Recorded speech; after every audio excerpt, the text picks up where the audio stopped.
বন্ধু, আমার বাসায় একটু প্রবলেম চলতেছে, বুঝছো? কিছু টাকার প্রয়োজন, যদি কিছু টাকা দিয়ে হেল্প করতে। মামা আমাদের টাকা ছিল বুঝছো, ভাঙ্গা ফলাইছে আমি। হ্যাঁ এখন মামা আমি আর টাকা দিতে পারবো না। বন্ধু, তুই দিতে পারবি? আমি কয়েকদিন পরেই তোরে ব্যাক করে দিতাম। মামা আমি টাকা দিতে পারবো, তুই তো জানোস আমি লাভ ছাড়া কারো টাকা দিই না। আর তুই যদি লাভ দেস তাহলে আমি দিতে পারবো।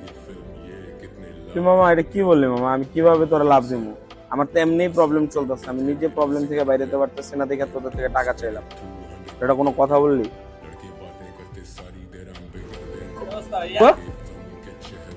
হ্যাঁ, কি অবস্থা তো গো? ভালো, তোর কি অবস্থা? আছি ভালো, দিনকাল কি চেহারা এরকম অবস্থা গিলে? কিসে তোর চেহারার অবস্থা এরকম গিলে? আমার মামা কিছু টাকার প্রয়োজন, বুঝছো? মানে ফ্যামিলিতে খুব প্রবলেম চলতেছে। কত টাকা লাগবে? 5,000 টাকা মামা। ব্যাগ দিছে।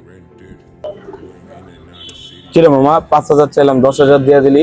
লাখ খরচ কর, যেহেতু দরকার আছে খরচ কর। তোর যখন টাকা আইবো তখন আমার দিস। भाई मिले जिनके दिलों में सफाई मिले, ना ही मिले तुझे सांप तेरे रास्ते में, तुझे जब भी मिले भाई बस दुआ ही मिले।